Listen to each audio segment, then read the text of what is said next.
नमस्कार। Government of Jammu and Kashmir के लिए एनआईसी जे&के ने एक पोर्टल तैयार किया है जिसका नाम है ईपीएम पोर्टल। इस पोर्टल के जरिए गवर्नमेंट अपने एम्प्लॉयज़ की परफॉर्मेंस को रेगुलरली मॉनिटर कर पाएगी। इस पोर्टल को यूज़ करने के लिए सबसे पहले एम्प्लॉय को इस पर रजिस्टर होना होगा।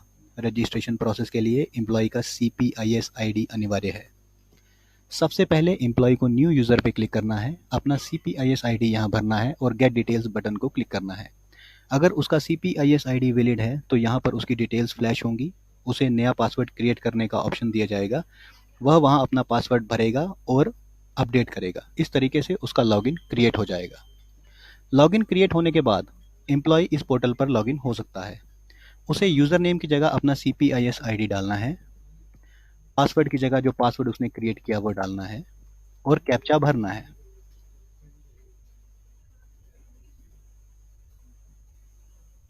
कैप्चा भरने के बाद उसे लॉगिन बटन दबाना है। तो इस तरीके से एम्प्लॉय लॉगिन कर पाएगा। लॉगिन करते ही उसके सामने एक स्क्रीन आएगी जो उसका डैशबोर्ड है। इस डैशबोर्ड पे वो जान पा रहा है कि करंट कैलेंडर ईयर में किस महीने की रिपोर्ट उसने सबमिट की है और किस महीने की रिपोर्ट उसने सबमिट नहीं की। अगर किसी महीने के नीचे लाल सेल आ रहा है, इट मीन्स कि उस महीने की रिपोर्ट उसने सबमिट नहीं की है। अगर किसी महीने के नीचे हरा सेल आ रहा है, इट मीन्स कि उसकी रिपोर्ट सबमिट हो चुकी है। और अगर किसी महीने के नीचे नीला सेल आ रहा है तो इट मीन्स कि उसकी रिपोर्ट सबमिट भी हो चुकी है और रिव्यू भी हो चुकी है उसके रिपोर्टिंग ऑफिसर द्वारा। रिपोर्ट सबमिट करने के लिए सबसे पहले वो सबमिट एक्टिविटीज़ पे जाएगा और सबमिट रिपोर्ट का बटन दबाएगा।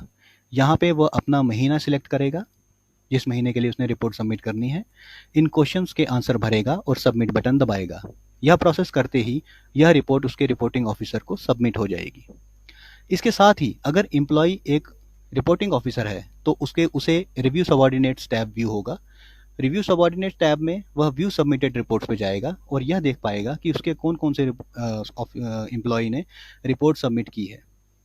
जैसा कि आप देख पा रहे हैं कि जनवरी के नीचे सेल का कलर हरा है, इट मीन्स कि इस एम्प्लॉय ने इस महीने के लिए रिपोर्ट सबमिट कर दी है। सिमिलरली सेकंड एम्प्लॉय का सेल नीला आ रहा है, इट मीन्स कि इस महीने की एम्प्लॉय ने रिपोर्ट तो सबमिट की है लेकिन रिपोर्टिंग ऑफिसर ने उसे रिव्यू भी कर लिया है। अब सिमिलरली मैं आपको बताऊंगा कि किस तरीके से रिपोर्टिंग ऑफिसर अपने एम्प्लॉय की रिपोर्ट को रिव्यू करेगा। वह इस हरे टैब पर क्लिक करेगा, उसके सामने रिपोर्ट आ जाएगी जो एम्प्लॉय ने भरी है। यहाँ वह सारी डिटेल देख पाएगा। अगर रिपोर्टिंग ऑफिसर अपने एम्प्लॉय के साथ एग्री करता है तो वो एग्री पे क्लिक करेगा। उसे 10 में से कुछ ग्रेडिंग रेटिंग देगा, से 7.5। रिमार्क्स भरेगा, ओके, और सबमिट करेगा। जैसा कि आप देख पा रहे हैं कि वो टैब जो हरा था अब नीला हो चुका है, इट मीन्स कि रिपोर्ट रिव्यू भी हो चुकी है। सिमिलरली अगर रिपोर्टिंग ऑफिसर अपने एम्प्लॉय के साथ डिसएग्री करता है तो अगेन वो हरे टैब पे क्लिक करेगा, डिसएग्री करेगा, रिमार्क्स भरेगा और सबमिट करेगा। इस तरीके से ये देख पा रहा है कि वो अगेन नीला हो चुका है, इट मीन्स वो रिपोर्ट रिव्यू भी हो चुकी है। इसके अलावा हमने रिपोर्टिंग ऑफिसर को ग्रेडिंग वाइज रिपोर्ट व्यू करने का ऑप्शन भी दे रखा है। अगर आप व्यू ग्रेडिंग रिपोर्ट्स पे जाएंगे तो आप देख पा रहे हैं कि वह देख पा रहा है रिपोर्टिंग ऑफिसर कि उसने अपने एम्प्लॉयज़ को क्या रेटिंग दी है। अगर हरा है तो 8 से ऊपर, अगर नीला है तो वेरी गुड, अगर ऑरेंज है तो गुड, अगर लाल है तो पुअर, अगर पर्पल है तो अभी उसने वो रिपोर्ट ग्रेड ही नहीं की है, और अगर ग्रे है तो इट मीन्स कि अभी एम्प्लॉय ने रिपोर्ट सबमिट ही नहीं की है।